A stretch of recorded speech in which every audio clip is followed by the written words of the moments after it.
विद्यार्थी मित्रांनो, आपल्याला आज कालचं लेक्चरच कंटिन्यू करायचं आहे. आंतरराष्ट्रीय राजकारणाची व्याप्ती. आंतरराष्ट्रीय राजकारणाच्या व्याप्तीमध्ये आपण काल 2 विषयांचा अभ्यास केला जातो, या पद्धतीचं आपण सांगितलेलं आहे.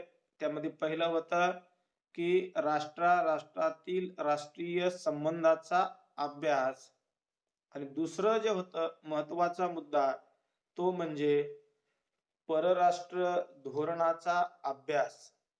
राष्ट्राच्या परराष्ट्र धोरण निर्णय प्रक्रिया याचा अभ्यास आंतरराष्ट्रीय राजकारणामध्ये केला जातो, असा आपण दुसरा मुद्दा सांगितलेला होता. तर आज तिसरा मुद्दा जे आपण पाहणार आहोत तो म्हणजे युद्ध, राजनय किंवा शांततेचा अभ्यास आंतरराष्ट्रीय राजकारणामध्ये केला जातो. म्हणजे आंतरराष्ट्रीय राजकारणाच्या व्याप्तीमधला हा तिसरा मुद्दा जो आहे तो म्हणजे युद्ध, राजनय आणि शांतता या घटकांचा अभ्यास आंतरराष्ट्रीय राजकारणामध्ये केला जातो. राजनय म्हणजे काय, युद्ध म्हणजे काय आणि शांतता म्हणजे काय, या तिन्ही घटकांचा अभ्यास आंतरराष्ट्रीय राजकारणामध्ये केला जातो. कारण या 3 घटकाला आंतरराष्ट्रीय राजकारणामध्ये सुरुवातीपासूनच या विषयाचा अभ्यास केला जात होता. परंतु 20व्या शतकाच्या सुरुवातीलाच या अभ्यासकामध्ये ऐतिहासिक दृष्टिकोनातून अभ्यास केला जात होता, किंवा या अभ्यासावर इतिहासकारांचाच प्रभाव राहिलेला आपल्याला दिसून येत होता.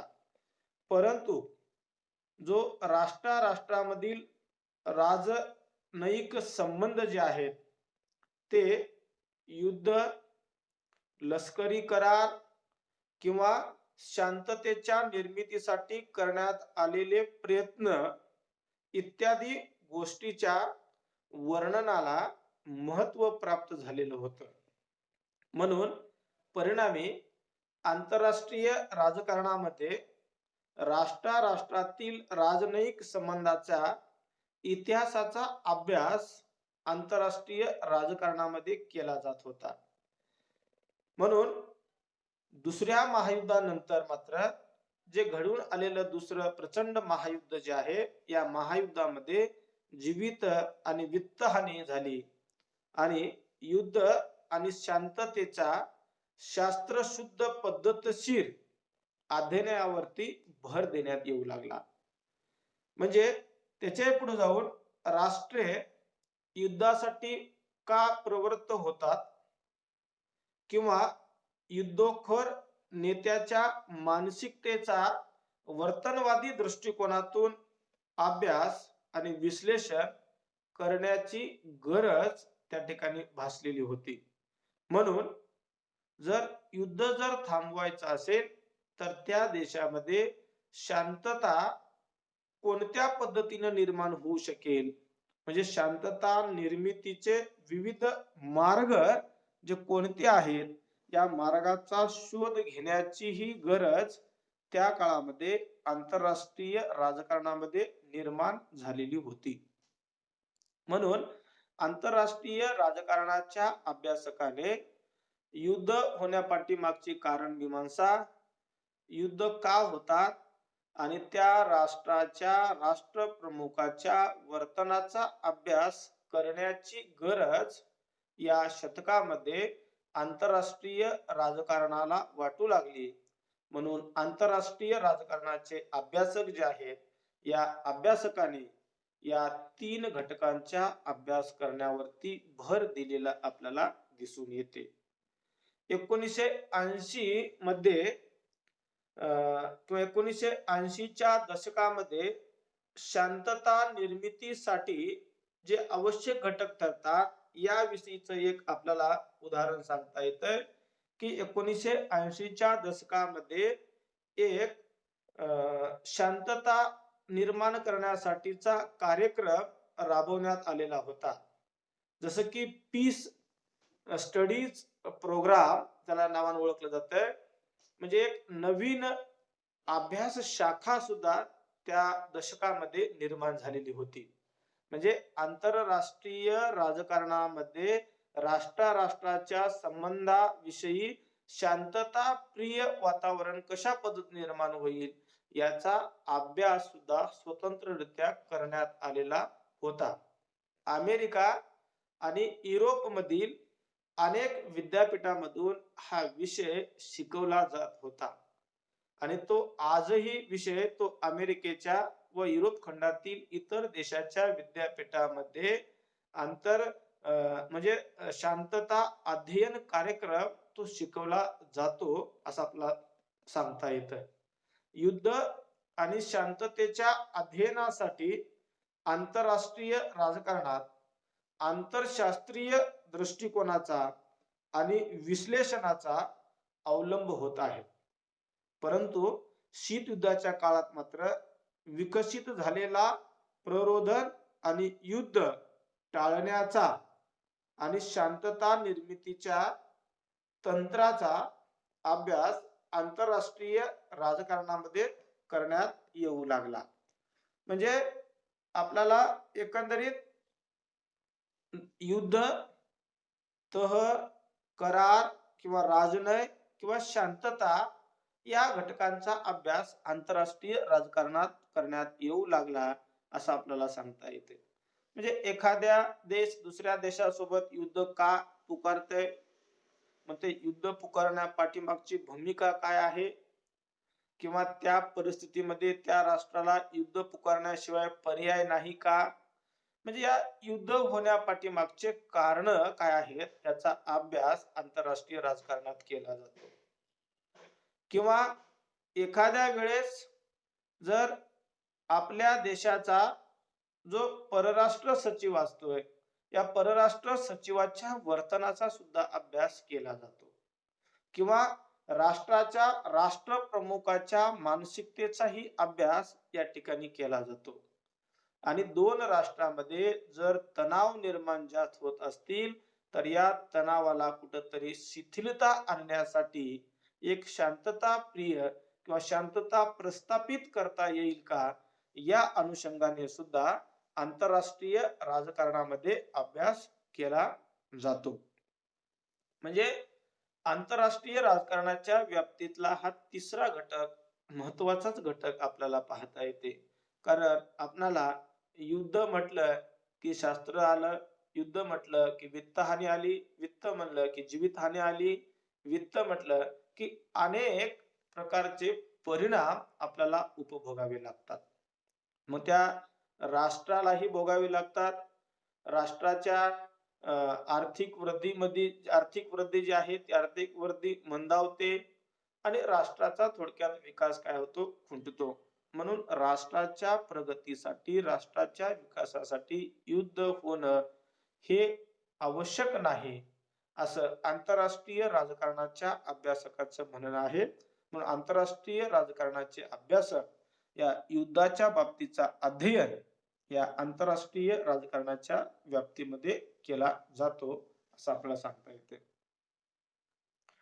चौथा मुद्दा जो आहे तो म्हणजे सुद्धा फार महत्वाचा मुद्दा आहे, तो म्हणजे विचारसरणीचा अभ्यास आंतरराष्ट्रीय राजकारणामध्ये केला जातो.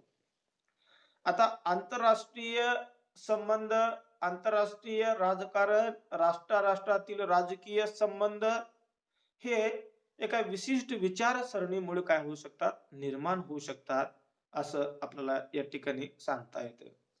म्हणजे एखाद्या देशाचं दुसऱ्या देशासोबत राजकीय संबंध कशा पद्धतीचे आहेत, म्हणजे आंतरराष्ट्रीय संबंध ज्याला आपण म्हणतो, या आंतरराष्ट्रीय संबंधाला राज्यशास्त्र या विषयाचा एक भाग मानला जातो. आंतरराष्ट्रीय राजकारण हा सुद्धा एक राज्यशास्त्राचाच भाग मानला जातो. जे की ज्याप्रमाणे राज्यशास्त्रामध्ये विचारसरणीच्या देशांतर्गत राजकारणातील प्रभावाचं अध्ययन केलं जातं. म्हणजे एखाद्या देशाच्या राजकारणाविषयीचा अभ्यास आंतरराष्ट्रीय राजकारणामध्ये केलाच जातो, परंतु एखाद्या देशाच्या विचारसरणीचा सुद्धा अभ्यास आंतरराष्ट्रीय राजकारणामध्ये केला जातो. म्हणजे एखाद्या देशाची विचारसरणी सुद्धा त्या आंतरराष्ट्रीय राजकारणावरती प्रभाव पाडू शकते किंवा एखाद्या देशाची विचारसरणी त्या राष्ट्राला आंतरराष्ट्रीय राजकारणामधून काय करू शकते, की अलिप्तही ठेवू शकते. म्हणजे आंतरराष्ट्रीय राजकारणामध्ये आंतरराष्ट्रीय सत्ता स्पर्धेमध्ये एखाद्या देशाची विचारसरणी त्या देशाला प्रभावी ठरू शकते, त्या देशाला कदाचित अलिप्त सुद्धा ठेवू शकते. अशा पद्धतीचा अभ्यास आंतरराष्ट्रीय राजकारणामध्ये केला जातो. कारण त्या देशाच्या विचारसरणीचा प्रभाव त्या देशाच्या विकासावरती अवलंबून असतो, त्या देशाच्या एकंदरीत आंतरराष्ट्रीय राजकारणामध्ये असू शकतो. त्या देशाची विचारसरणी जी आहे ती विचारसरणी त्या देशाला तारूही शकते, असं आपल्याला या ठिकाणी म्हणायचं आहे. म्हणून त्या देशाच्या विचारसरणीचा अभ्यास आंतरराष्ट्रीय राजकारणामध्ये केला जातो.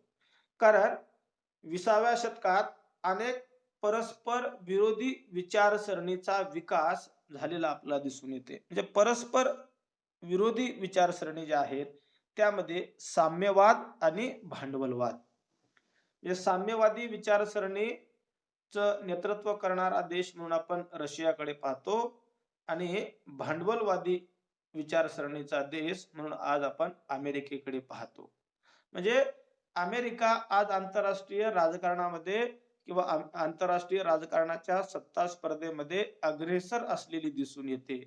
म्हणजे त्या देशाची विचारसरणी त्या देशाला अगदी उच्च पातळीवरती ठेवू शकते किंवा एखाद्या देशाची विचारसरणी ती त्या देशाला आंतरराष्ट्रीय राजकारणापासून अलिप्त सुद्धा ठेवू शकते. साम्यवाद, भांडवलवाद ही विचारसरणी जी आहे ती 20व्या शतकामध्ये विकसित झालेली आपल्याला दिसून येते. त्याचबरोबर समाजवाद आहे, उदारमतवाद आहे, फॅशीवाद आहे किंवा नाझीवाद आहे. या विचारसरणीने त्या देशाच्या आंतरराष्ट्रीय राजकारणाला प्रभावी ठेवलेले दिसून येते. त्याचबरोबर त्या देशातील बहुतांश विभागीय आणि आंतरराष्ट्रीय संघर्ष सुद्धा विशिष्ट विचारसरणीवरच आधारित आहेत. म्हणजे महायुद्धानंतर जर बघितलं आपण तर अमेरिका आणि सोव्हिएट रशिया याच्यामध्ये काय झालेलं आहे की शीतयुद्धाचं राजकारण हे साम्यवादी आणि भांडवलशाही या दोन परस्पर विरोधी विचारसरणीच्या संघर्षावरच अवलंबून आहे. किंवा अमेरिका भांडवलशाही विचारसरणीचं प्रतिनिधित्व करत होती तर सोव्हिएट रशिया मात्र साम्यवादी विचारसरणीचं प्रतिनिधित्व करत होती. परंतु पश्चिम आणि पूर्व युरोपाची विभागणी या दोन विचारसरणीच्याच आधारावर झालेली होती असं आपल्याला म्हणता येईल. म्हणजे विचारसरणीच्या संघर्षावर आधारित शीतयुद्धाच्या राजकारणाला आंतरराष्ट्रीय राजकारणात आंतरराष्ट्रीय संबंधात अतिशय महत्वाचं स्थान राहिलेलं आपल्याला दिसून येते. त्याचबरोबर 1990चं दशक आहे, या दशकात मात्र काही धार्मिक मूलतत्ववादांची विचारसरणी आंतरराष्ट्रीय राजकारणामध्ये प्रभावशाली बनू शकलेली आपल्याला दिसून येते.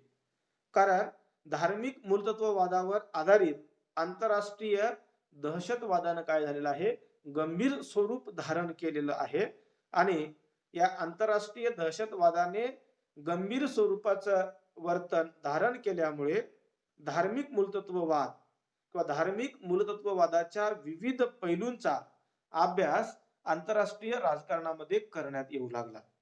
म्हणजे की धार्मिक तत्ववाद जे आहे या धार्मिक मूलतत्ववादाचे विविध पैलू जे आहेत या विविध पैलूंचा अभ्यास, या धार्मिक मूलतत्ववाद का विकसित झाला आणि त्याही पेक्षा या धार्मिक मूलतत्ववादाच्या विचारसरणीमुळे आंतरराष्ट्रीय जो दहशतवाद आहे तो दहशतवाद काय झाला, जास्त प्रमाणामध्ये विकसित झाला.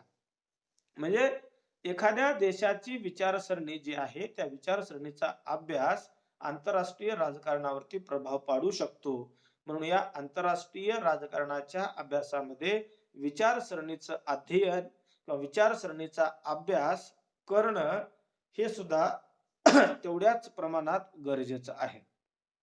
म्हणजे एखादी विचारसरणी, एखाद्या देशाची विचारसरणी त्या देशाला विकासाकडे नेऊ शकते, त्या देशाला अधोगतीकडे आणू शकते, त्या दे त्या देशाला त्या देशाचं राष्ट्रीय हित सुद्धा जोपासू शकते. म्हणजे त्या देशाची विचारसरणी त्या देशाला तारकही आहे आणि मारकही आहे. मग ते तारक कशी आहे आणि मारक कशी आहे, या अनुषंगाने आंतरराष्ट्रीय राजकारणामध्ये या विचारसरणीचा अभ्यास केला जातो, असं आपल्याला या ठिकाणी सांगता येतंय. म्हणजे विचारसरणीचा अभ्यास हा सुद्धा आंतरराष्ट्रीय राजकारणाच्या व्याप्तीमधला चौथा घटक आपल्याला पाहता येतो. त्याचबरोबर जो पाचवा जो घटक आहे, तो घटक आपल्याला म्हणजे सत्ता आणि राष्ट्रीय हितसंबंधाचा अभ्यास. म्हणजे राष्ट्रीय हितसंबंध किंवा सत्ता विषयक संबंध जे आहेत याचा अभ्यास आंतरराष्ट्रीय राजकारणामध्ये केला जातो. म्हणजे राष्ट्रीय हितसंबंधाचा अभ्यास आंतरराष्ट्रीय राजकारणाच्या केंद्रस्थानी मानला जातो. म्हणजे सत्ता आणि राष्ट्रीय हितसंबंध याचा अभ्यास आंतरराष्ट्रीय राजकारणामध्ये केला जातो.